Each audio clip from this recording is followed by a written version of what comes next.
안녕하세요. 사연 읽어주는 남녀입니다. 오늘도 와주셔서 감사드리며 오늘의 사연 시작하겠습니다. 안녕하세요. 저는 60대의 평범한 가정주부예요. 제가 여기 유튜브 구독자가 된 지는 시간이 좀 흘렀는데요. 이곳 영상들을 늘 미소 지으며 행복하고 즐겁게 감상하고 있습니다. 그리고 제가 느낀 즐거움과 감동을 여러분께 돌려드리고자 저 또한 펜을 잡게 되었죠. 부족한 솜씨이지만 여러분께서 격려하면서 감상해 주시면 참 좋겠어요. 전 충북 보은이 고향이에요. 농사 짓는 부모님 밑에서 4살 위에 오라버니 한 분이 있는 당시로는 좀 단촐한 가족이었죠. 그리고 친할머니 한 분이 함께 사셨는데 옛날 어르신들이 그러하듯 장난만 편애하셨어요. 저는 막내에다가 딸이라 쓸모없다면서 대놓고 차별하셨습니다. 또 농가에는 자식이 미천인데 우리 엄마가 아들 하나밖에 못 낳았다고 늘 구박하셨어요. 그러하니 할머니에 대한 좋은 기억은 딱 하나밖에 없었습니다. 가을철이면 보은 속리산에 나는 송이버섯은 향이 일품입니다. 산을 뒤져가며 한 소쿠리 송이버섯을 따오면 우리 부모님부터 할머니까지 그렇게나 좋아하셨어요. 제 머리도 쓰다듬어 주시고 벽장 뒤 숨겨놓은 할머니 사탕도 주셨죠. 그래서 전 지금도 송이버섯만 보면 할머니가 떠오르고는 합니다. 남아 선호 사상이 깊었던 친정집에서는 제가 대학에 가는 것을 허락하지 않으셨어요. 그래서 고등학교를 졸업하고 부모님 농사나 도와드리다가 시집을 갔습니다. 제 남편은 같은 고향에서 나고 자란 동네 오빠였지요. 이성의 눈을 뜬 고교 시절에 자전거 타고 지나가는 남편이 어느덧 제 마음속에 들어왔습니다. 하지만 그 시절 여자애가 애모하는 마음을 드러내는 것이 어디 쉬울까요? 괜한 동네 소문이라도 나면 혼사길 망치니 티도 못 내고 짝사랑하고 있었는데 제 고등학교 졸업식에 그 연모하는 오빠가 나타났지 뭐예요. 그는 저에게 꽃다발을 주면서 우리 부모님에게 그랬습니다. 저한테 순옥이 주세요.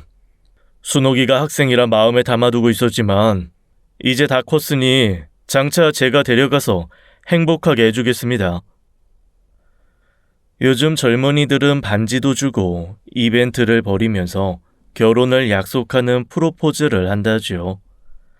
하지만 제가 받은 프로포즈는 바로 남편의 저 한마디였습니다.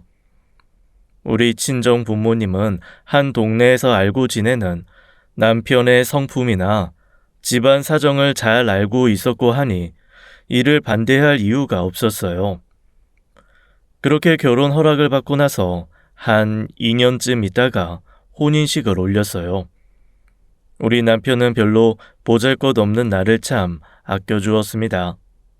시부모님과 함께 살면서 서로 애정 표현도 조심했지만 어쩌다 읍내에 나갈 때면 남편은 경운기나 자전거에 꼭 그렇게 저를 태웠죠.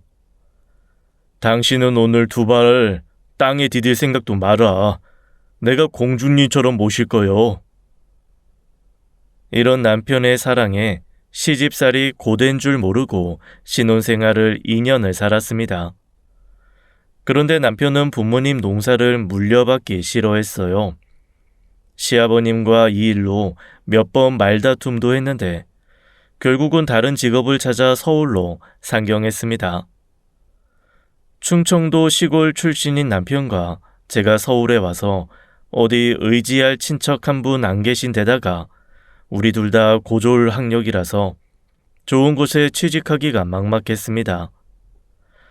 하는 수 없이 남편은 일용직 일, 그러니까 건축 공사판에서 잡부로 시작했어요. 처음 저는 작은 회사에서 전표 처리하는 일을 했었는데 아기 키우면서 하려니 사장님 눈치가 심했죠. 결국 얼마 버티지 못하고 나와서 전업주부로 집에서 부업을 하며 지냈어요. 서울에 와서 첫째 딸과 둘째 아들까지 두 애를 낳고 키웠습니다. 아들 귀하다는 친정 집안 같으면야 경사 치를 일이었지만 저는 공평한 엄마가 되고 싶었죠. 치가 떨리게 당한 차별을 내 아이들에게 대물림하고 싶지 않았습니다. 우리 남편은 공사장에서 미장 일을 배우고 아예 미장 조공이 되었죠. 미장 일은 당시 일당도 높고 일감도 넘쳐났기에 남편은 힘들어도 이 일을 하며 우리 가족을 먹여 살렸습니다. 건축 현장이 멀 때는 새벽 5시에 나서면서도 한 달에 5일밖에 쉬지 않았으니까요. 바깥분은 정말 그렇게 제 몸이 부셔져라 하고 열심히 일했어요. 우리 내외가 남의 돈 탐하지 않고 우직하고 성실히 살다 보니 집 한 채도 마련하고 아들, 딸 대학까지 다 보냈습니다. 다만 아이가 부모의 뒷모습을 보고 배운다는 말이 있는데 꼭 맞는 말은 아니더군요. 우리 아들, 딸은 늘 부자가 되고 싶다고 입버릇처럼 말을 하면서 자기 일에 최선을 다하는 모습이 부족했기 때문입니다. 제 입으로 자식 욕하는 건 자기 얼굴에 침 뱉기라는 것을 저도 알지요.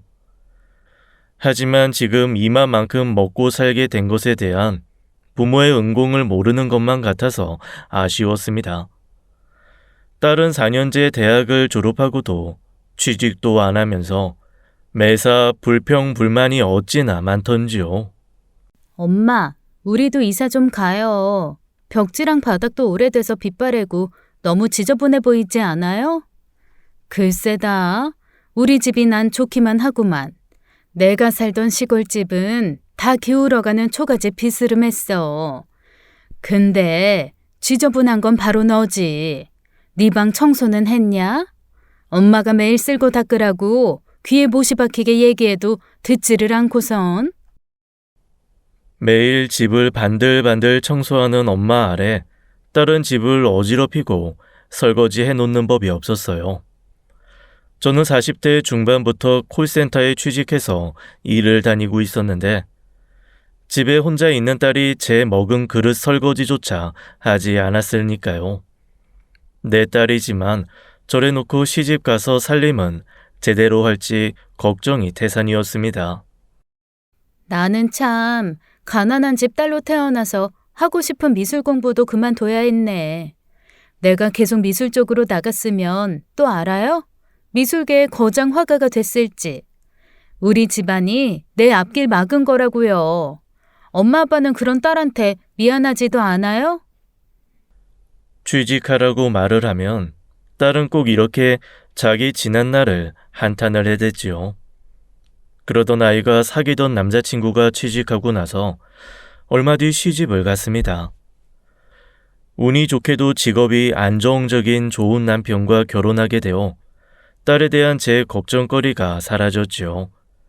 하지만 딸은 결혼하고 나서 경제적으로 여유 있는 시댁과 우리 집을 늘상 비교했습니다. 딸의 사돈 어른은 교사셨는데 제 눈에는 우리 집안과 학력 차이는 있을지언정 재산이야 뭐 얼마나 차이 나겠는가 싶었습니다. 결혼 준비하면서도 서로 무리한 요구 없이 양가 집안에서 조용히 뒷바라지 해줬거든요. 벌어놓은 돈이 없는 딸애를 대신해서 우리 적금을 깨서 혼수며 예단이며 한 6천만 원은 썼습니다. 사위는 공기업을 다니는데 자기가 모은 것이랑 사돈 댁에서 해주신 돈을 합쳐서 전셋집을 마련했고요. 이제 사위도 보셨고 나중에 동생 결혼해서 올케도 들어올 텐데 엄마 아빠도 30평대로 이사 좀 가세요. 남편이랑 친정집 올 때마다 좁은 집에 바글바글 하는 것도 그렇고 주방 화장실 아니 그냥 집 전부가 남편이 보면 놀랄 만큼 낡은 모습도 너무 창피하다고요. 우리 시댁은 엄청 넓고 깔끔하고 예의도 중요하게 생각하는 집인데 그런 집에서 자란 남자가 여기 보면 얼마나 속으로 욕할까 싶어서 제가 주눅 들고 부끄럽고 그래요. 딸은 30 넘은 나이에 부모님들 모시지 않고 저들끼리 사는 것에 감사해야 할 상황에서 이렇게 철없는 소리만 해댑니다. 그렇게 타박하면서도 친정에만 오면 그렇게 우리 집 물건들을 털어갔지요. 냉장고에 알타리 김치, 장아찌 등 밑반찬과 심지어 세제랑 휴지까지 제 부모 용돈이나 선물을 해주기는커녕 빈대처럼 쪽쪽 빨아댈 거면 말이나 곱게 할 것이지 말입니다. 딸이 이런가 하면 둘째 아들은 그래도 누나보다는 나은 녀석입니다. 대학 마치고 몇 년 준비하더니 대기업에 취직도 하고 말이죠.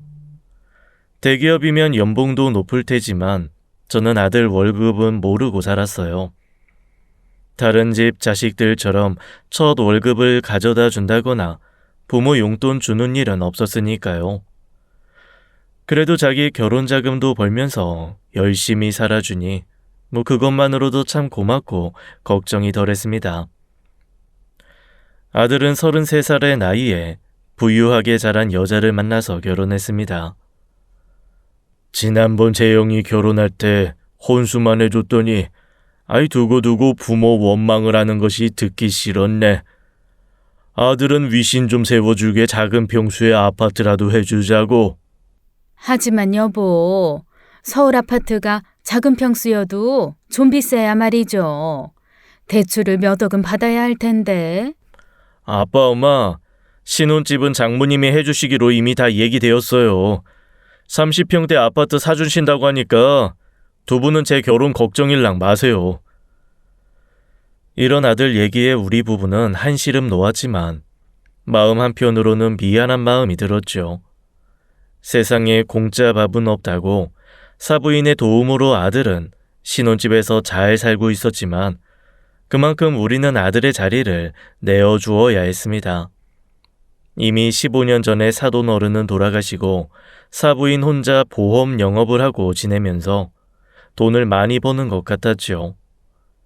며느리랑 그 언니, 자매만 있는 집에 홀어머니라고 해서 아들은 우리 집보다 사돈댁을 더 챙겨드렸으니까요.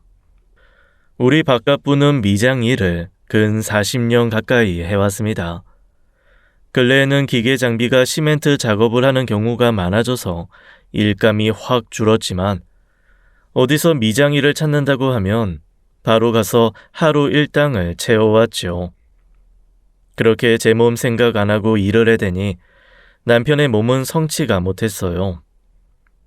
젊은 시절부터 시멘트 가루에 만성 기관지염 달고 살더니 50대에 들어서부터 폐기종으로 고생했습니다. 만날 콜록대는 기침에 가래, 하도 안 좋으니까 평생 하던 흡연까지 끊더군요. 폐기종인 환자분은 담배를 끊던지 목숨을 끊던지 그 결정을 내리셔야 할 겁니다. 당장 금연하세요. 의사 선생님이 이렇게 엄포를 놓으니까 남편은 좋아했던 담배를 그만 내려놓았어요.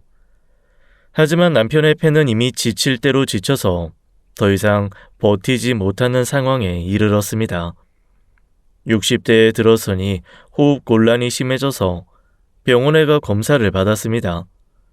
그런데 그만 우리 남편은 폐암이 왔다네요. 빠듯한 살림에 남편 청혼만치 고생 없이 산 것도 아니었지만 그래도 참 괜찮은 남편이었습니다. 남편이 암에 걸렸다고 하는데 오히려 자기는 덤덤하게 눈을 감고 있고 저만 옆에서 그리 울어댔죠. 오랜 세월 의지한 남편이 어느 날 제 옆에 없을지 모른다는 생각에 온 힘을 다해서 남편의 병간호를 했어요. 좋다는 명의를 수소문해서 여러 대학 병원을 다니면서 진료를 보았습니다. 그리고 겨우 수술 날짜를 잡고서야 자식들에게 이 사실을 알려주었습니다. 아들, 딸은 아버지의 병환 소식에 놀랐고 근시일에 들어 찾아뵙겠다고 말했죠. 하지만 애들은 제 아버지의 문안을 살피러 오지도 전화하는 일도 없었습니다. 애들을 분가시킨 후 며칠에 한 번씩 전화하라거나 집에 방문하라고 전 강요하지 않았었어요. 그랬더니 자식놈들은 먼저 전화하는 법이 없더군요. 며느리가 집에 들어오고 아무 연락이 없기에 제가 한번 가르치려 든 적은 있었습니다. 새아가야, 잘 지내고 있는지 궁금해서 먼저 전화해봤다. 야야, 이제 세상이 거꾸로 바뀌어가지고 시어머니가 며느리한테 안부 전화를 다 하는구나. 네, 어머님, 안녕하셨죠? 제가 원래 전화를 잘 안 거는 성격이라서 이해해주세요. 그래, 나도 전화통 오래 붙들고 사는 사람은 못 된다. 하지만 우리나라 가족 간 예절이라는 것도 있지 않니? 어르신들께 주기적으로 안부를 여쭙고 살아야지. 지난번 들으니 우리 아들은 사부인께 거의 매일 전화드린다던데? 참 어머님도 그래서 서운하셨어요? 우리 친정은 엄마 혼자이시니까 걱정스러워서 남편이 그렇죠. 그리고 그이가 뭐 돈이 있나요? 배경이 있나요? 아무것도 안 보고 순전히 남편만 보고 결혼해서 살다 보니 사는 게 참 바쁘더라고요. 부유한 우리 집에서 자랄 때는 돈 때문에 걱정을 한다거나 그런 일 없이 지냈는데 말이죠. 뭐 친정이 엄청 잘 나가는 상류층 집도 아니고 그냥 50평 집에 차 2대 굴리는 정도로 살다가 지금은 제 화장품 백화점에서 사는 것도 남편 월급 봐가면서 해야 하니까 답답해요. 그런 절 안쓰럽게 여기시는 친정엄마가 제 용돈이랑 생활비도 보태주시니 그나마 숨통이 트이는 거죠. 제가 며느리에게 너무 편하게 해줘서 시어머니 앞에서 이런 이야기도 망설임 없이 할 수 있는 걸까요? 좋게 말하면 요즘 젊은 애들이 솔직하고 가감 없이 이야기를 한다고도 볼 수 있겠죠.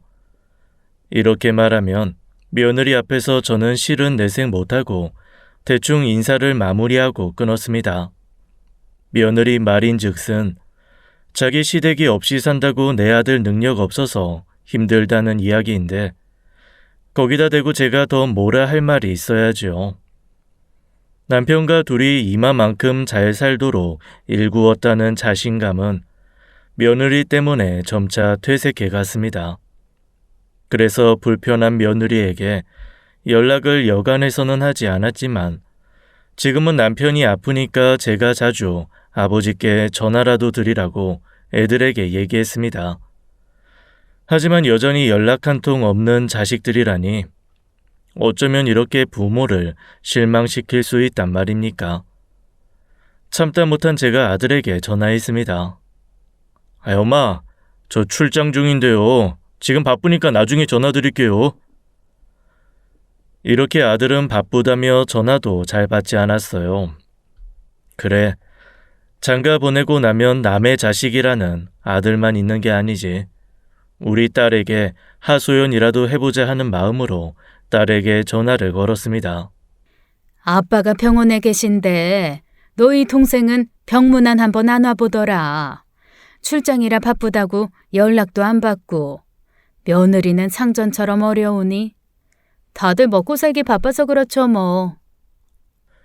서로 웃자고 한 말인데 딸은 이렇게 퉁명스럽게 받아치니 대화 시작부터 전 서운해졌지요.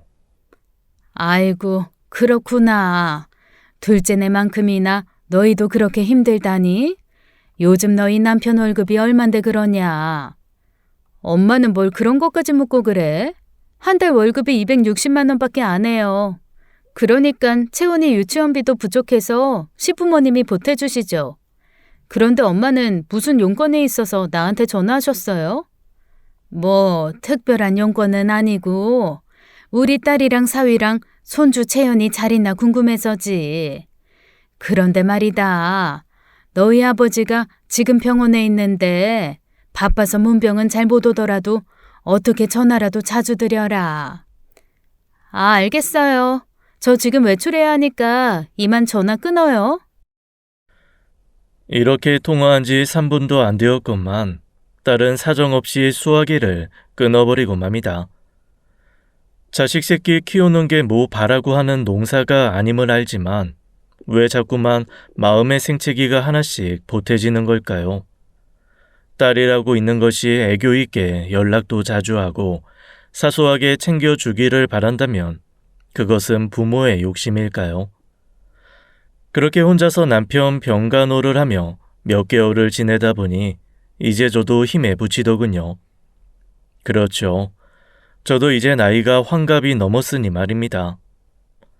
가을로 넘어가는 환절기에 감기 몸살이 심하게 들려서 손가락 하나 움직일 힘도 없었습니다. 남편 데리고 항암 치료하러 가야 하는데 제 몸이 이렇다 보니 아들에게 도움을 구했어요. 엄마, 몸이 그리 아프시다니 안타깝고 저도 돕고 싶지만 어쩌죠? 저랑 아내는 공항에 와 있어요. 곧 출국해야 해서 가볼 수가 없겠는걸요. 아니, 갑자기 공항에는 왜? 장모님 환갑도 돌아오고 해서 모시고 해외여행 가려고요. 모신다고 말은 해도 어차피 장모님께서 여행 경비 다 대주시기는 하지만요. 어쨌든 지금 사정이 그러니까 누나에게 연락해보세요. 만날 바쁘다면서 자기 부모 모시고는 국내 여행 한 번 안 가던 녀석이 장모님만 모시고 해외여행이라니. 하필 아프고 도움이 필요할 때 이런 소리까지 들으니 아들에 대한 서운함은 태산같이 커졌습니다. 그래, 아프신 아버지 두고 너희끼리 재미나게 아주 잘 다녀오거라. 아참, 새아가 나중에 애기 낳더라도 우리 집에 와서 애기 봐주세요. 이런 말은 꺼내지도 마라. 우리에게 너희 부부가 자식같이 안 구는 것을 어쩌냐. 아예 호적에서 파버리기 직전인 것을. 참다 못한 저는 이렇게 아들을 협박하고 전화를 끊어버렸죠. 뒤이어 몇 번인가 아들과 며느리는 전화했지만 끝내받지 않았어요. 괘씸한 놈들은 여행에 다녀온 뒤 집에 찾아와서 이랬습니다. 아버님, 몸은 좀 어떠세요? 늘 마음으로 걱정하고 있었는데 사는 게 바쁘다 보니 이제야 찾아뵙네요. 대신 제가 영양제랑 옷이랑 선물 사왔어요. 엄마, 여기 면세점에서 산 비싼 화장품 세트예요. 이거 받으시고 그만 화 푸세요. 네? 이 사람 임신도 했는데 장모님은 보험일 하느라 바쁘시니까 우리는 엄마밖에 없어요. 나중에 예쁜 손자 봐주실 거죠? 며느리는 임신한 지 5개월인데 제가 아기를 봐줄 생각 말라고 엄포를 놓으니 걱정된 모양입니다. 얄궂게도 이놈들은 제가 나중에 필요할 것 같으니 이렇게 와서 비위를 맞추고 있는 것이죠. 그래서 이렇게 아들 자식 한번 혼을 낸 것이 잘한 일 같았습니다. 우리 장녀는 남편이 병원에 입원했을 때 몇 번 찾아오기도 하고 전화도 가끔 하면서 아들네보다는 나았지만 철없기는 매한가지였죠. 아들이 해외여행 간다던 날 딸에게 도움을 청하니 자기 시모와 쇼핑하러 나간다면서 금방 제 전화를 끊어버렸습니다. 나중에 문자로 저에게 미안하다면서 시모랑 같이 쇼핑 다니면 뭐 하나라도 떨어지는 게 있다나요? 사람 마음이 공짜라면 양쟁물도 먹는다지요. 하지만 매번 돈 많은 사돈댁은 쫓아다니면서 말씨도 예의 있고 싹싹하게 하는 딸이 얄미웠습니다. 그래서 유치하지만 작은 복수를 해주기로 했어요. 딸이 올 때마다 우리 집 물건을 털어간다고 했죠. 그래서 딸이 놀러 온다고 하는 날에 맞춰서 집안 정리를 좀 했습니다. 그 아이가 가져갈 만한 물건은 숨겨두고 냉장고에는 좀 특별한 것들로 넣어놓았죠. 썩어 문드러진 야채, 유통기한 넘은 유제품, 그리고 밑반찬은 쉰내 나는 오래된 것들로만요. 역시나 냉장고를 열어본 딸은 기겁했습니다. 엄마, 살림을 뭐 이렇게 해요? 도통 냉장고에 먹을 것은 없고 세상에 쓰레기통이 따로 없네. 아이고 삭신이야. 네 아버지 간호를 이 늙은 엄마 혼자 하는데 반찬은커녕 집안일은 어떻게 하겠니? 어디 온 김에 네가 좀 해다오. 딸은 가자미 눈을 해가지고서 우리 집 냉장고에 자기가 장봐온 과일이랑 반찬들을 채워 넣었습니다. 이건 제가 직접 한 건 아니고 반찬 가게에서 사온 거니까 엄마도 힘들게 괜히 반찬하지 마시고 이렇게 한 번씩 가게에서 사서 드세요.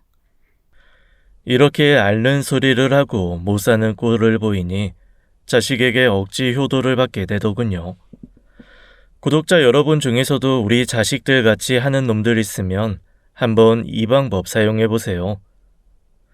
우리 부부가 젊었을 때는 없이 산다고 남들이 무시해도 자신이 있었습니다. 남편과 둘이 열심히 살면서 애들만 잘 키우면 부러울 것이 없을 줄 알았죠.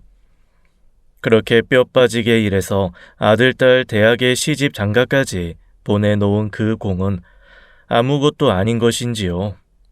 내가 엄마니까 어른이니까 참자 하면서도 이제 한계에 이르렀다는 것을 느꼈습니다.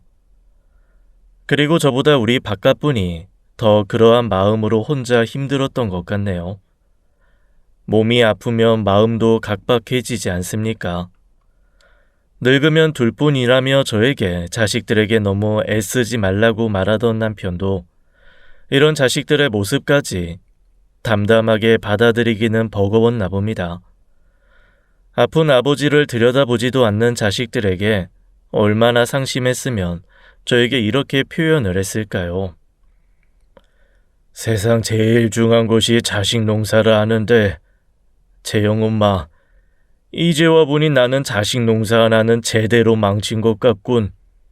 내가 이러다 잘못되면 당신은 누구를 의지하고 살아야 할지. 그런 약한 말씀 하지 마세요. 맞아요. 우리 두 부부 외에 자식놈들은 의지할 구석이라고는 하나도 없네요. 그러니까 당신이 맘 단단히 잡수고 어서 완쾌하셔야죠. 이렇게 서로를 다독이며 사는 우리 부부는 절벽 위 어디 의탁할 곳 없는 신세와 같았죠. 제가 다니는 점집에서 본 사주는 나쁘지 않았는데 어쩌면 제 팔자가 박복했는지도 모르겠습니다.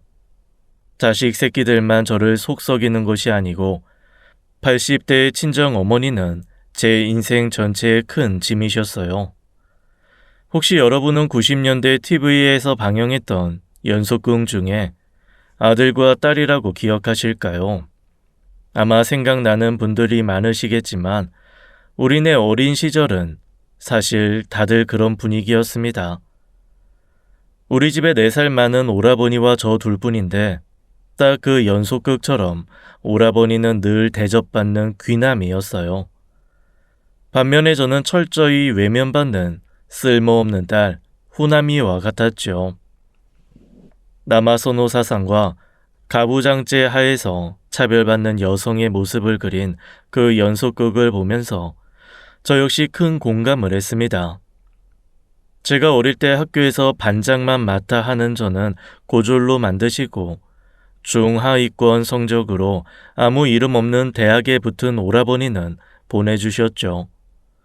제가 대학 가는 것을 반대한 어머니를 고3 때 담임 선생님이 몇 번 설득했습니다.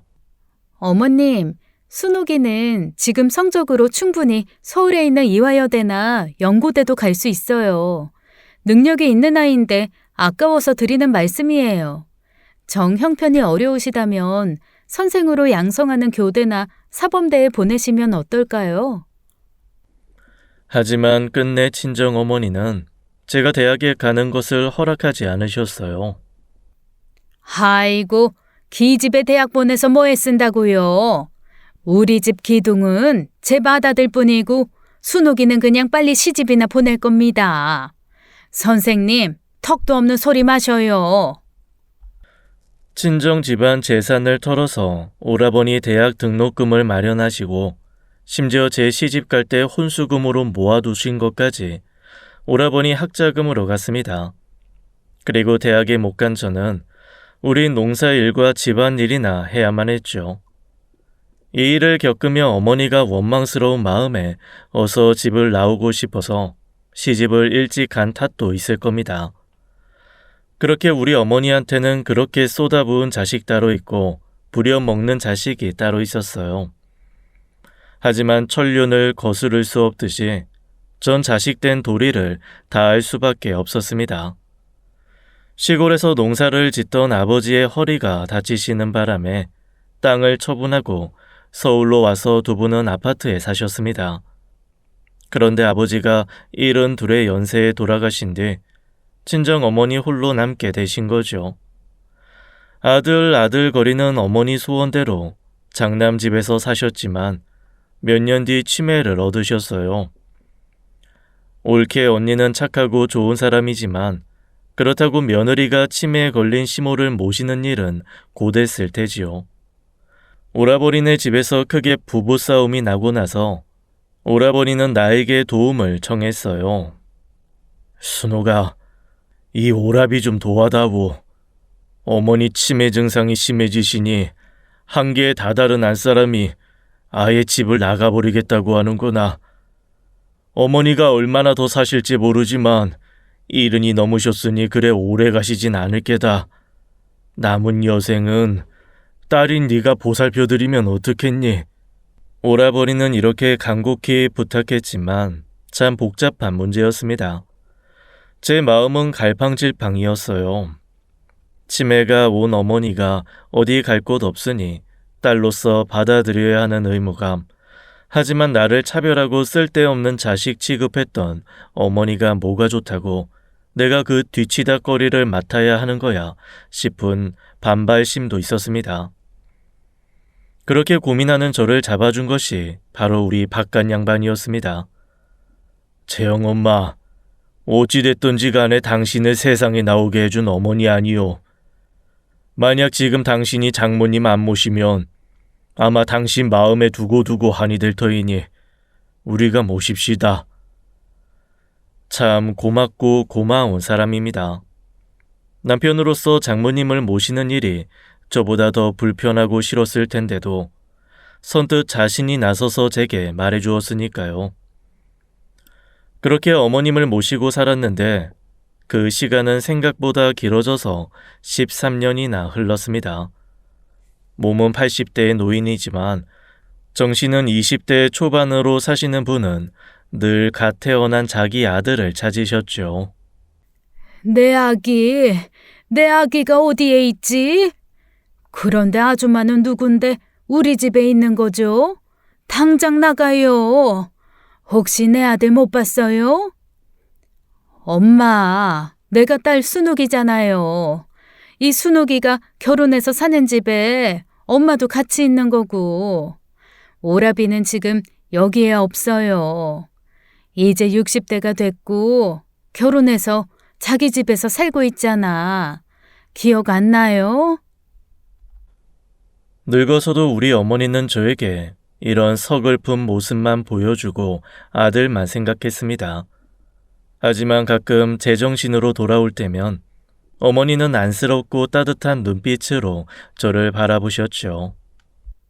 미안하구나, 순호가. 네가 긴 세월 동안 이 어미에게 가진 원망과 한이 켜켜이 쌓였을 것을 내 모르는 바 아니다. 하지만 남자와 여자가 다른 법이고 이는 여자로 태어난 숙명 같은 거란다. 대신 다음 생에는 내가 네 딸로 태어나서 효녀가 되어서 이거 다 갚을게.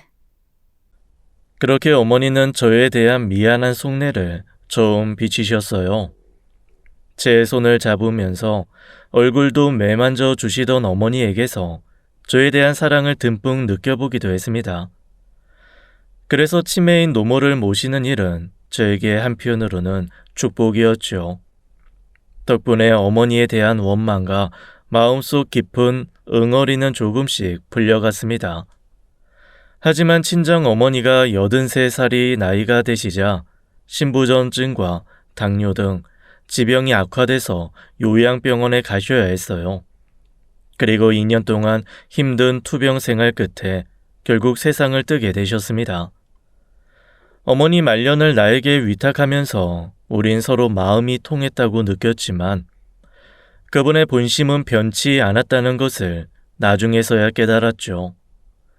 어머니가 돌아가시면서 남긴 유언에는 본인의 유산 전부를 장남에게 주신다고 쓰여 있었으니까요. 부모님이 사시던 아파트는 그동안 전세를 놓고 있었는데 최근 부동산 가격이 오르면서 상당한 재산이 되었습니다.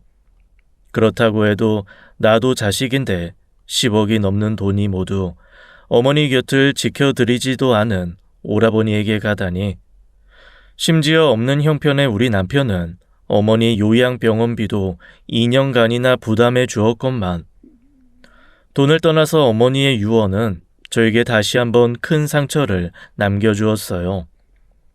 결국 아무리 잘해준다고 한들 사람은 변치 않는 법인가 봅니다. 그렇게 어머니 유산에 대한 마음을 접고 허망하고 속상한 마음으로 있는데 오라버니가 저를 찾아왔어요. 네가 그동안 치매에 걸린 어머니 모시느라 수고가 참 많았구나. 네가 말하지 않아도 이 오랩이 다 한다. 어릴 때부터 어머니가 아들인 나만 편애하고 딸인 너는 자식 대접 안 해주셨지. 그래서 많이 서운했느냐. 나도 어머니 뜻에는 반대란다. 유언 따를 필요 없이 우리 유산은 사이좋게 반씩 나누자꾸나. 오라버니는 돈의 유혹 앞에서 유일한 혈육인 저와의 관계를 지키는 선택을 했습니다. 그리고 지금까지 60년 넘게 살면서 제가 오라버니에 대해 오해하고 있었음을 처음 알게 되었어요. 그런 어머니 덕분에 넌 나만 마음 편히 행복했을 거라고 생각했냐? 아니다. 내가 대학 입시에 떨어져 온 날, 취직이 안 되어 절망하는 날마다 어머니는 그러셨다. 실패할 때마다 차라리 나를 패고 혼내시는 게 나을 뻔했지. 그런 말씀 들으면 내가 더 자괴감이 들고 무능력한 놈이라고 자책하게 되어버려. 너에게 미안함과 열등감을 동시에 느끼면서 살아온 세월이었다. 이제 하늘 아래 혈육이라곤 우리 둘뿐이지 않냐. 앞으로 얼마 남지 않은 세월 동안 우리 남매 잘 지내보자. 이렇게 말하는 오라비를 앞에 두고 전 그야말로 어린아이처럼 펑펑 울었습니다. 아무도 몰라주는 친정 식구들 틈에서 전 희생만 하고 헛살았던 것이 아니에요. 오라비는 남몰래 저를 이해하고 나름의 방식으로 위해 주었음을 이제 알게 되었으니까요. 그간의 서름이 씻겨나가면서 행복했지요. 이후 몸이 많이 좋아진 남편과 오라비는 한 달에 한 번씩 같이 낚시도 가고 함께 식사도 하면서 왕래했습니다. 우리 남매는 어머니의 차별 아래에서 서로 가깝게 지낸 적이 없었습니다. 하지만 이번 일로 우리는 처음으로 속마음을 터놓고 나누게 된 계기를 맞았어요. 그리고 그 어느 시절보다 끈끈하게 서로 챙기는 진짜 남매 사이가 되었습니다. 우리 친정 어머니를 떠나보내면서 제 마음은 비통함과 슬픔이 가득했습니다. 가는 세월 막을 수 없고 부모님을 먼저 보내드리는 것은 자연스러운 이치임을 저도 알지만 그래도 날 낳고 길러주신 어머니가 세상에 없다고 생각하니 가슴에 큰 구멍이 난 느낌이었어요.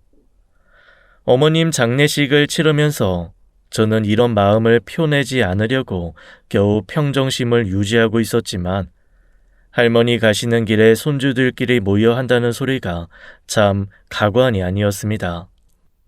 할머니가 뭐 나한테 잘해줬다고. 맨날 손자라고 동생 현수만 끼고 도셨잖아요. 나는 딸이라는 이유로 집안일 시키고 현수한테 밥 차려주라고 명령하셨다고요. 그런 할머니한테 내가 무슨 정이 남겠나. 그뿐이에요? 우리 신랑한테 꿀사 나온 남의 자랑 늘어놓으실 때마다 창피해서 미칠 것 같았다고. 사돈의 팔촌의 직업이 뭔지, 차는 뭐 타는지 그걸 왜 우리 신랑한테 자랑하시냐고요. 신랑 속으로 콧방귀나 끼고 없는 사람들이 더 있는 척한다고 생각할 거 아니야. 외할머니 사실 만큼 사신 양반이니 아쉬울 것도 없지 않겠어? 아무리 그래도 너 손녀가 그러는 거 아니다. 엄마 아빠 일 나가느라 집 비었을 때 어린 너희들 끼니도 챙겨주시려고 우리 집에 오가셨잖아.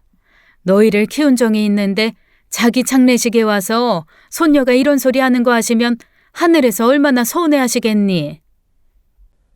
내가 뭘 하며 입을 삐죽거리는 딸을 뒤로하고 갑자기 아들이 툭 튀어나와서 이렇게 말합니다. 맞아. 생전에 외할머니가 손자인 저를 얼마나 예뻐하셨다고요. 그래서 말인데요, 엄마. 아까 큰 외삼촌 말씀 들어보니까 외할머니 유산 절반이 엄마한테 간다면서요. 아주 잘됐다. 이 아들이 요즘 대출금 때문에 골치가 아프거든요.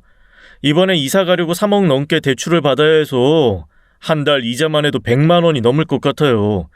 그러니 이런 좋은 기회에 엄마가 아들 좀 살려주세요. 양심 없이 그 돈 다 줘 달라는 거 아니에요. 딱 3억만 주세요.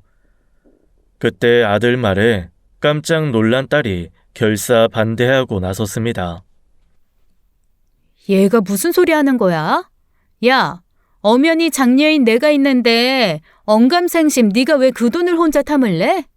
엄마도 아시다시피 실은 외할머니랑 제가 또 각별한 사이였죠. 할머니 오시면 내 방을 같이 쓰면서 잔심부름도 다 도와드리고 얼마나 날 기특해 하셨는데 외할머니 유산은 값어치 있게 쓰셔야 돼요. 이번에 채원이 아빠가 주식 쪽에 투자하려고 하는데 우리야말로 진짜 돈이 급해요. 투자 자금으로 주시면 저희가 매달 엄마 용돈도 드릴게요. 응? 장녀랑 사위 믿고 가시죠. 이렇게 옥신각신하며 자식들이 서로 돈 때문에 싸우는 꼴을 부모 앞에 보이는 것이 아닙니까? 이 불효막심한 놈들 같으니 외할머니의 죽음을 애도하는 것은 제쳐두고 이렇게 장례식 분위기를 더럽히다니 저는 머리가 지끈거리면서 그놈들에게 대꾸할 기운도 나지 않았습니다. 그때 저쪽에서 듣고 있던 남편이 애들에게 홍군형을 냈어요. 이놈의 자식들아! 지금 외할머니 장례식에서 그게 할 소리냐? 우리가 그런 콩가루 집안이요? 다들 썩 물러가! 남편의 호통에 아들, 딸은 민망해하면서 장례식장을 나섰지만 저의 시름은 깊어 망갔습니다. 어머니의 장례식이 끝나고도 애들은 하루가 멀다 하고 전화하며 저를 찾아왔기 때문이에요. 평소와 같았다면 자식들이 이러는 것이 참으로 반갑고 고마운 일이겠지만 제가 말씀드려서 여러분도 아시죠? 평소 얼마나 연락도 안 하고 냉정하게 구는 자식들이었는지 말이죠. 그것을 아는 제 눈에는 자식들이 아니라 돈 냄새 맡고 달려드는 하이에나 새끼들 같았습니다. 내 배 아파 낳은 놈들이 맞는지 정말 꼴 보기 싫었어요. 그래서 아들, 딸이 찾아와도 현관문 비밀번호를 바꾸고 문도 안 열어주었습니다. 애들이 무슨 빚쟁이처럼 우리 집 문을 두들기니까 전 이렇게 말하고는 모두 내쫓아 버리는 지경까지 이르렀죠. 나는 이 돈을 너희들 누구에게도 안 주고 다 써버리고 죽을 거다. 내 뜻을 거스른다면 이 돈 모두 불우한 아이들 돕는 일에 기부할 거야. 그랬더니 애들은 합심해서 이제 우리 부부를 비난하고 겁박했습니다. 요즘 들어 우리 신랑이 우울해하고 힘들어해요. 어머님이 아들인 자기를 못 믿고 돈 하나로 사이가 멀어진 것 같다면서. 저도 애를 키우는 엄마 된 입장에서 어머님 하시는 말씀이 이해가 안 가네요. 어머니, 진짜 자식들 서운한 게 왜 그러시는 거예요? 만약 할머니 유산을 사회에 환원한다거나 하면 전 호적을 파버리고 엄마 다시 안 볼 겁니다. 맞아요. 우리가 명절이고 어버이날이고 찾아오지 않을 거예요. 그렇게 돈 하나 때문에 자식들 버리고 외롭게 사실 각오까지 하셔야 돼요. 쌍놈의 자식들이나 할 짓을 내 눈앞에서 보게 되다니 전 말문이 막혀 아무 말도 못하고 화병이 나고 몸져 누웠죠. 제가 아파 누워있다는 소식에 병문안을 온 올케 언니에게 자식들 일을 하소연했고 언니는 좋은 묘안을 냈습니다. 아가씨, 그러면 이렇게 한번 해보세요. 올케 언니의 생각대로 우리 부부는 다음 날 당장 행동으로 옮겼어요. 아침부터 남편은 아들, 딸에게 긴급히 연락을 돌렸습니다. 애들아, 큰일이 났구나. 너희 엄마가 결국 병이 나고 말았어. 아빠 암 치료 잘 맞췄는데 아무래도 날 간호하다가 이 사람이 병이 나버린 것인지 모르겠구나. 이렇게 내가 아파 죽을 병에 걸렸다며 거짓말을 하고 자식들이 어떻게 나오나 지켜보았습니다. 이게 무슨 일이에요? 아버지의 이 엄마까지 어떻게 갑자기 병이 난 거예요?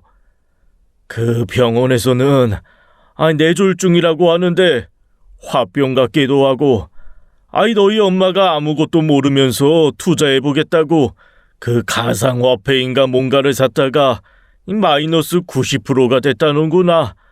이제 남은 건 몇천만 원뿐이다. 그 일 뒤로 한번 쓰러지더니 이 병원에서 퇴원하고 나서 아무 말도 잘 못하고 누워만 있는구나. 그러니 자식인 너희들이 한번 좀 와보렴. 이 얘기에 아들은 뒤로 나자빠질 것처럼 놀라서 급히 통화를 마무리했답니다. 들은 이야기를 제 마누라며 누나며 여기저기 떠벌리고 저들끼리 상의를 했던 것 같습니다. 점심때쯤 딸이 우리 집을 찾아왔어요. 엄마, 세상에, 이게 무슨 일이야? 많이 아프세요? 아버, 개하나. 저는 옛날 중풍 환자 마냥 입을 삐뚤게 하고선 말을 제대로 하지 못하고 있으니 딸애가 세상 기막혀 했지요. 에휴, 그러게. 김서방 투자자금이나 보태주시지. 왜 늙음하게 재테크 하시다가. 암치료 끝난 지 얼마 안 된 성취하는 아버지 몸으로 어떻게 엄마 병간호를 하겠어요. 당분간 우리 집에서 좀 머무시던가요. 특유의 무뚝뚝한 말투였지만 그래도 딸은 저를 보살펴 주려 했습니다. 그래도 장렬하고 반찬이랑 죽을 가지고 와서 저도 먹이고 아버지 드시라고 냉장고에 챙겨 넣더이다. 지저분해진 집도 간단히 소재하고서 채연이 올 시간이라고 자기 집으로 갔습니다. 그런 딸의 모습을 보며 전 속으로 감동했지요. 그래, 넌 그래도 아픈 부모 위할 줄도 알고 합격이다. 하지만 연락을 받은 날도 그 다음 날도 아들 며느리는 형식적인 전화 한 통이 다였을 뿐입니다. 그렇게 뻔질나게 드나들어서 잡상인처럼 내쫓은 것이 불과 며칠 전이었죠. 하지만 돈도 날리고 도움만 필요한 엄마에게는 방문할 목적이 없다는 듯한 괘씸한 아들놈. 제 아무리 귀한 아들이라고 해도 이렇게 구는 것을 용서할 마음은 추호도 없었습니다. 아픈 연기를 시작하고 2주 만에 전 모든 사실을 까뒤집기로 했어요. 아이고, 네 엄마가 죽을 날 봐둬뒀다. 엄마 상태 위독하니 오늘 밤에 모두 반드시 집으로 오거라. 어머니가 죽을 때가 됐다고 하니 그제야 며느리 아들 얼굴을 집에 들이밀더군요. 저는 앓는 소리를 하며 누워있었고 아들, 딸 그리고 사위 며느리 모두 와서 저를 바라보고 있었습니다. 자기들끼리 모여서 하는 거라고는 엄마가 돌아가시면 아버지는 어떻게 모셔야 하나, 할머니 유산은 얼마가 남는 거냐 하면서 머리 굴리고 있었죠. 그때 저는 아이들이 보는 앞에서 벌떡 일어나서 섰습니다. 남편을 제외한 모두가 무슨 귀신이라도 본 듯이 소스라치게 놀랐죠. 요놈들아, 이 엄마가 진짜 죽을 줄 알았냐? 자식들이 어떻게 나오나 하고 너희들 시험해 본 거야. 엄마, 세상에 이러는 법이 어딨어요. 자식을 못 믿고 돌아가실 연기까지 하셨다니. 그래, 미안하구나. 어미로서 자식 앞에서 민망하고도 못할 짓 했지. 우리 재영이는 그간 아픈 엄마와 아버지 돕는다고 애를 많이 썼어. 참으로 고맙다. 딸은 눈물을 흘리고 엄마가 무사해서 다행이라면서 저를 안아주었습니다. 그딸 뒤로 뻘쭘해하면서 안절부절 못하는 한 쌍의 바퀴벌레가 보였죠. 아픈 엄마도 나 몰라라 한 아들, 며느리 말입니다. 현수, 넌 아들이라는 녀석이 지금까지 했던 것이라고는. 엄마, 나이 잡수고 그렇게 할 일이 없으세요? 어떻게 자식들을 그렇게 감쪽같이 속일 수가 있으세요? 그럼 투자로 날린 돈은요? 그것도 거짓말이에요? 그럼 할머니 유산은? 그때였습니다. 우리 남편은 아들에게 성큼성큼 달려오더니 다짜고짜 뺨을 2대나 후려쳤어요. 바로 너 같은 놈을 후레자식이라고 하는 거다. 당장 무릎 꿇고 네 엄마와 내 앞에서 사죄를 드려도 모자를 파네. 이 그딴 소리나 해? 지금 돈이 중하냐? 아버님, 아무리 화가 나셔도 그렇지 자식들 다 보는 앞에서 그이한테 이렇게 폭력을 쓰시면 어떻게 해요? 이건 배워먹지 못한 집안에서나. 제 남편이라고 감싸며 시아버지에게 대드는 며느리를 보니 제 속에서 열불이 났고 냅다 질러댔지요. 이 망할 년이? 너 지금 시아버지 앞에서 뭐라고 하는 게야? 그래, 네가 이제야 솔직한 마음을 드러내는구나. 그간 속으로 우리 집 학력이 짧다고 무시했던 거야. 오냐, 무시했던 시부모가 앞으로 너희를 어찌 대할지 똑똑히 보여주겠다. 그렇게 저의 깜짝 연기는 좋지 않은 꼴을 보이고서야 끝맺음을 했습니다. 이렇게 보니 씁쓸함만 남더군요. 하지만 옥석을 가린다고 이번 일로 우리를 위해주는 자식과 등 뒤에서 칼 꽂을 자식을 똑똑히 분간하게 되었어요. 그 뒤로 저는 정말 절연한 마음을 갖고 아들 내외가 하는 이야기는 하나도 들어주지 않았습니다. 할머니의 유산이 멀쩡히 남아있다는 것을 안 뒤로 어떻게 잘해보려는 가식적인 행동이니 말이죠. 심지어 며느리가 출산해서 손녀가 태어나고도 우리는 아들네를 찾지 않았습니다. 다만 아들의 계좌로 축하금 100만 원을 보내주었을 뿐이죠. 그런데 말입니다. 사람 참 희한하더이다. 없이 살 때는 아무리 잘해줘도 고마운 줄 모르던 아들이 마음은 끊고 돈만 보내주니까 더 고마워하니 말이죠. 결국 자식들은 저나 남편을 대하는 태도가 확연히 바뀌었습니다. 그렇게 고분고분 사근사근 할 수가 없었죠. 이렇게 제 인생의 파도는 아이러니하게도 친정 어머니의 유산으로 뒤바뀌게 되었습니다. 이번 일로 저는 그 돈을 움켜쥐고 절대 자식들에게 맡기지 않을 생각이에요. 그리고 남편도 그런 저의 결심을 믿고 제 뜻에 맡겨주었죠. 장모님 유산이 없더라도 우리가 그냥저럭 먹고 사는데 큰 지장 없지 않은가? 유산은 당신이 알아서 잘 쓰시오. 하지만 살면서 저금 말고는 돈을 불려본 적이 없는 제가 갑자기 덜컥 큰 돈을 어떻게 관리해야 할지 난감했습니다. 일단 오라비에게서 받은 5억은 통장에 넣어놓고만 있다가 문득 생각나는 사람이 있었죠. 제 고등학교 동창 중에 재산을 제법 불리고 자수성가한 친구가 있어요. 평소에 연락을 자주 하지는 않았지만 저는 그 애한테 연락해서 제 사정을 설명했죠. 내가 친정에서 유산을 물려받은 게 있는데 이걸 어떻게 써야 할지 잘 모르겠더라고. 우리 집은 없이 살아봐서 이런 큰 돈은 어떻게 만져보지도 못하겠고 무서워. 그리고 아들, 딸은 이 돈을 자신들한테 달라고 아우성 난리였었고. 그럼 요즘 돈 앞에서 누굴 믿겠니? 자식은커녕 남편도 못 믿지. 요새 애들은 우리 때랑은 아주 달라. 친구는 제 이야기에 공감하면서 자신의 이야기를 들려주었습니다. 내가 장사를 해서 돈 버느라 자식 교육 신경 쓰지 못했더니 자기들 힘으로 돈 벌어오기를 하나 심지어 제 방 청소나 스스로 밥도 못해 먹어요. 한심해서 몇 년 전에 아이 아들 두 놈 다 집에서 내쫓았어. 그리고 애들한테 약속을 걸었지. 취직하면 한 달에 50만 원, 결혼하면 한 달에 100만 원. 자식 낳으면 교육비는 내가 해주겠다고 말이야. 돈이 아쉬운 건지 정신을 차린 건지 정말로 3년 이내에 취직도 하고 결혼도 하더라. 아무리 자식들 주고 싶어도 절대로 큰 돈을 한꺼번에 줘서는 안 된다고. 이렇게 저와 여러 가지 이야기를 나누고 돈은 통장에 나누어서 예금이나 무슨 주식 계좌에 넣어놓으라고 했습니다. 주식이 무서운 저는 거부했지만 친구 말이 진짜 주식 투자하는 것이 아니라 CMA라고 예금처럼 넣어놓는 건데 그렇게 하면 이자를 넉넉히 준다는군요. 그리고 저는 남편과 상의해서 이 유산을 어떻게 처리할지 결정하고 애들을 불러 모았습니다.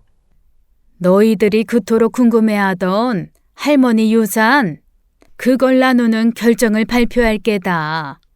할머니 유산과 그 외 집 등 우리의 모든 재산은 너희 아버지와 내가 잘 쓰다가 갈 거야. 즉, 우리 장례식 이후에 너희들에게 물려줄 것은 하나도 없을 거다. 하지만 이 큰 거금을 우리 부부만 호의호식하면서 쓸 생각은 아니야. 우리가 살면서 조금씩 너희들에게 나눠줄 거야. 일단 이번 일로 감동을 선사해준 우리 딸 재영이한테 5천만 원 줄게. 그리고 앞으로도 너희가 하는 행동에 따라서 몇백만 원부터 크게는 얼마까지 돈이 갈지 모르지. 제 발표에 말도 안 된다며 반대하고 기막혀하는 아들, 딸을 물리고 저는 제 말 그대로 하고 지냈습니다. 재밌는 일은 발표 후 남편과 저는 어디에 가도 대접받는 신세가 되었다는 것이죠. 봄꽃이 만개하는 따뜻한 계절이 오자 어쩐 일로 사위가 이렇게 얘기하는 겁니다. 장모님, 지난번 선물로 주신 돈 정말 감사히 잘 쓰고 있습니다. 투자한 곳에서 이득을 좀 봤는데 그 돈으로 아버님, 어머님 모시고 제주도에 가볼까 해요. 사위는 듬직하고 괜찮은 사람이지만 그렇다고 따로 연락하거나 장모에게 살갑게 구는 것은 아니었죠. 그런데 얼마 전 갑자기 이렇게 여행을 가자는 겁니다. 남편은 암 투병하면서 미장 일을 은퇴하고 집에서 쉬고 있었어요. 저는 그간의 마음고생이 심했기에 딸내와 같이 바람도 쐴 겸 제주도 여행을 다녀왔습니다. 마지막 여행이 언제였는지 기억이 안 날 만큼 오랜만에 여행이 정말 좋았죠. 딸내가 우리가 좋아할 만한 음식점과 관광지를 모시고 다니면서 정말 효도다운 효도를 받으니 흐뭇했습니다. 마지막 날 사위에게 고맙다고 용돈으로 200만 원 현금을 주었더니 엄마 최고라면서 딸은 엄지를 척 들어 보이고 가족 분위기는 한층 화목해졌어요. 그런가 하면 며느리와 아들은 저에게 하루가 멀다 하고 안부를 묻습니다. 별다른 용건 없이 하는 전화도 내키지 않고 아직 지난 일로 미운 마음이 남아서 전화를 받기를 미루었죠. 엄마, 왜 그리 전화가 안 되세요? 엄마 아빠한테 무슨 일이라도 생긴 줄 알고 걱정했잖아요.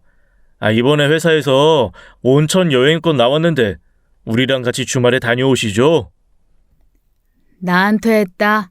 얼마 전에 너희 누나가 제주도 여행도 시켜줬고 해서 여행 또 안 가도 돼.